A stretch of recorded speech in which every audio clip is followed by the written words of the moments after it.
rate increases. Just do it.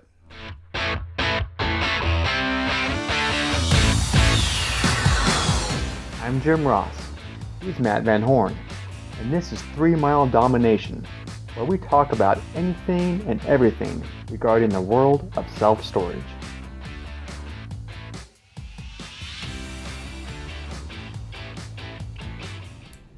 Okay, we're back with 3 Mile Domination show. What's going on, Matt? Well, not much. You? Yeah, keeping busy. Let's just keep going with our revenue management series here. And Sure. Part of that was, doing the rate increases for your facility.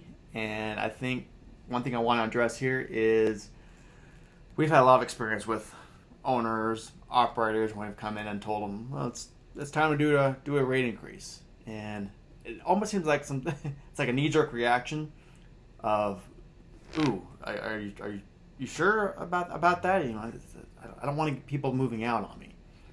And I want to address some of those fears of, again, we've done this for countless number of sites, and try to hopefully let them know that nothing to be afraid of.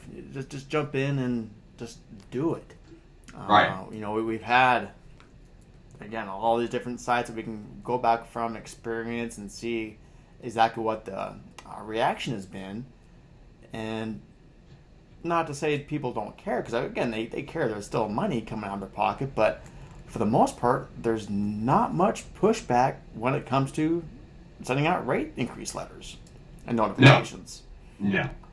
I mean, there are. You actually hit two sets of fears: one for the owners and one for the managers. And the managers are the ones who are typically the most fearful, because guys, they're the ones who get hit first. I mean, somebody gets upset about a rent increase, they're the person that's going to get yelled at first. It's usually me second, after it gets passed up to me. It rolls down. But, yeah. Right, yeah. It goes, yeah. And so, but the fact is, and it's a valid thing, but, with the owners too, they're worried about move-outs, and, and that's funny, because we can look at it from that aspect and a manager's aspect. I know what the manager's fears are.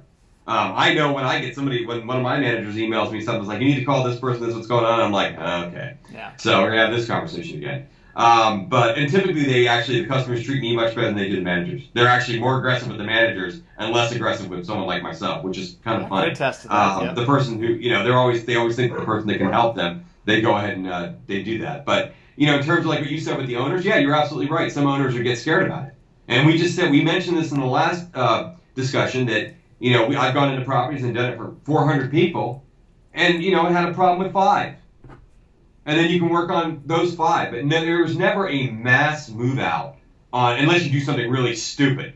If you go in there and you do a 7% increase or a 6% increase, maybe even an 8% increase across the board, yep. I don't think you're going to have that many problems. Yep. And if you do, you can deal with one-on-one. But if you go in there and do a 50% rent increase, yeah, that's going to give you problems. So, some people will take their stuff out of their unit and burn it in your parking lot just because they're upset you gave them that kind of increase. But the average rent increase is not going to cause that problem. So, yeah, you should be doing it. So, as an owner, yeah, and you sit there and say, well, I've had this, somebody asked, well, what do you, when I raise them up real high on some people, they say, well, the manager said, well, what do you expect them to do, move out? I'm like, yeah, that's exactly what I expect them to do. Yeah. And that's okay. Yeah. If you're 100% occupied, and there's people that are, let's talk about a bigger variance, that are 40% below or $20 below what the street rate is. Yeah, it's okay if they move out. Because if you're that occupied, you have that much demand, you will re-rent that unit. Or they will just stay and take it. But in general, though, yes, you can just do the regular increase, like your 6% or 7%, whatever it is, and you won't have any problems. Now, as a manager, that's a different viewpoint. But go ahead. I know you were going to say something, Jim. No, I was going to say, as far as with the owner and talking to them about another strategy when it comes to doing the rate increases and kind of addressing those fears, is let's do this one step at a time. If you have a 500 unit facility, do a segment. I've done that. 200 units as a segment, and divvy it up amongst your size codes, so it's a good representation of your unit mix. Right. Send out that rate increase for those ones, and then monitor it. That'd be a great representation before you go all in and do all your units. Do 25% of your unit mix. I think it depends. I think if you're maybe more cautious, you can do it that way. Yeah. If you go into a market that's gangbusters and you know it is, then you hit everybody. Yeah. But I've done it that way as well, where I phased it in. And some owners have asked that to be done because they still have that fear that everyone's going to move out, that they're not going to. I say, if it was me or you, yeah, we're all in. Oh, yeah. Because we know it. But you got 1,500 units, they've never had a rent increase, 1,500 people are getting them. We're doing it. No problem. But when you're being accommodating, and if you do have an owner that's really apprehensive, that's a good strategy. I mean, if they waited that long for doing a rate increase, another 30 to 60 days isn't going to kill them. So right. Do in stages like that, then it addresses their fears. They get over it. They see, oh wow, no one moved out, and then it starts clicking. Oh, okay, great, and then they're all about revenue management. Yep. Right. I mean, and then when we talked about managers, and I understand the manager's fear. I mean, I do that. I completely do. I've been on that side. You've been on that side too. Yeah, I've been on that side. Right. You know that you're looking at that letter and it's like. And you know the customers, which ones are going to call. You know it. Oh, yeah. And you're looking at the letter like, I'm going to get a beating. and I know. And the thing, but you've got to get through that part because very rarely do they blame the manager themselves. I've had a lot of times where managers have said, this is something that's done automatically. Go through the laundry list of reasons, whatever it is that you want to present, and it usually takes care of it. And if it gets escalated past that where the manager can't help them, well, then it gets to me or Jim. And we make that phone call and take care of it. If we have to deal with people, like I said, 5 people on a case-by-case basis, well, then the other 395 of the 400 got raised, and we didn't have a problem. Mm-hmm. So, and then that's okay. If they're still upset and they move out, you can always receive the rent increase, or just let them move out and re-rent the unit. I mean, that's fine too, and probably at a better street rate.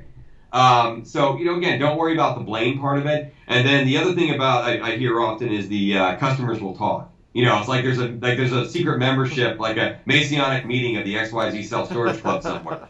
And, all your tenants are getting together and they're comparing their rates. And that doesn't happen either. I mean, sometimes you got friends that are there. Sometimes you've got, family that rent units together and they compare their rate. Yeah, you might have a problem. Or if you have a different street rate and they're above street rate and they come in and they look at the price, then you might have a small issue, but that doesn't happen often either. It's so very few and far between. Rare. Any of those kind of. Yeah.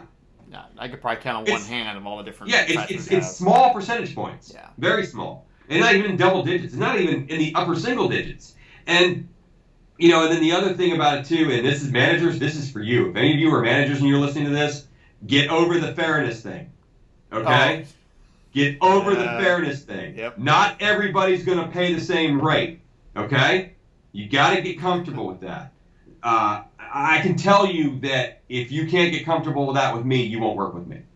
Because this is policy. This happens.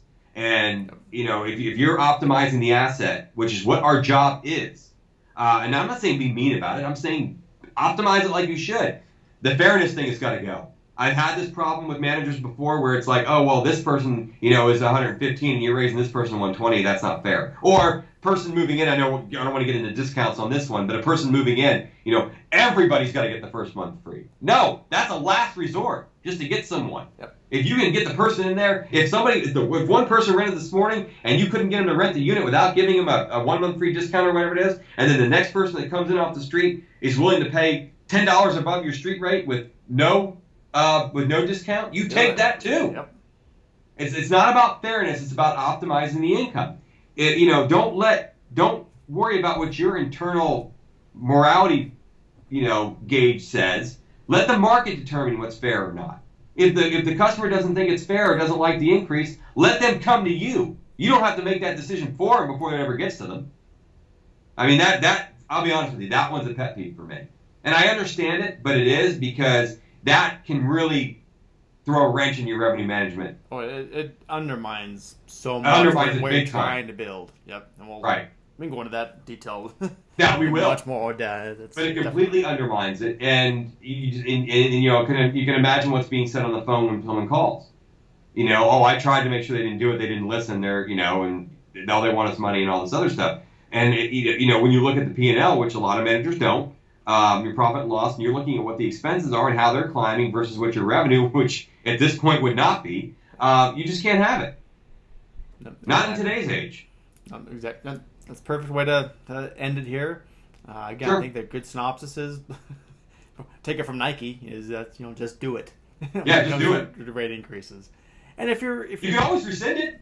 Oh yeah, yep. You have 10 people that are throwing down about it, then just resend it back, but you hit the other, like I said, 390 or 395 of them. And think about, throw whatever your street rate is. Let's put an average, $100 price per unit, and you just increase that 6%. That's real money. Yeah, exactly. And I understand, maybe if you've watching this video and you haven't done a rate increase yet, you're just really not sure exactly how much or where to go and a strategy to go behind. Again, that's why we always offer these free tune-up calls, as we call it. Mm-hmm. We'll talk to you and listen to your about your facility, and we'll come up with a good strategy that you can implement, very easily. Right. So again, we always do the interrupt videos, but 3miledomination.com. Have a button there to schedule some time with us. Yeah, we'll sit down. We'll figure out a good plan. We'll go over it with you. Yep. Yeah. Exactly. So I'm still going to tell you to do it, but we'll go over it with you. Yeah. But we'll get your blessing. We'll figure out a good strategy. So, but regardless, we'll just do it. No, but I mean, in all honesty, we're kind of kidding right now, but in all honesty, our job and your job as an owner and your job as an operator is to optimize the value of the asset. That's what your bank wants. That's what your investor wants. It's a business. Yeah, it's business. This is what you're supposed to do. Yeah. And like I said, trust me, the rental car company that charged me $150 for a Yaris not too long ago didn't have any of these same complaints when I came in there and paid it, because during the week they can only sell the Yaris for $30 a day. Yeah. Okay? They didn't have that complaint. So we have to really, look at what we're doing and start running this as a real business, not as a side real estate venture. Because, again, storage used to be thought of that. It used to be just, it's a side business thing, almost like a hobby. No, it's now a mainstream real estate asset, and it has to be managed as a first-class real estate asset. So, okay. At least that's my opinion on it. Good way to wrap up then. So, when it comes to rent increases, get over it. Just do it. Right. All right. I'll talk to you next time, Matt. See ya. Sounds great. Have a good week. Take care. Bye. Go to 3miledomination.com/call to schedule your free 30-minute marketing tune-up call. I'll give you solid advice you can easily implement with or without us. Until next time.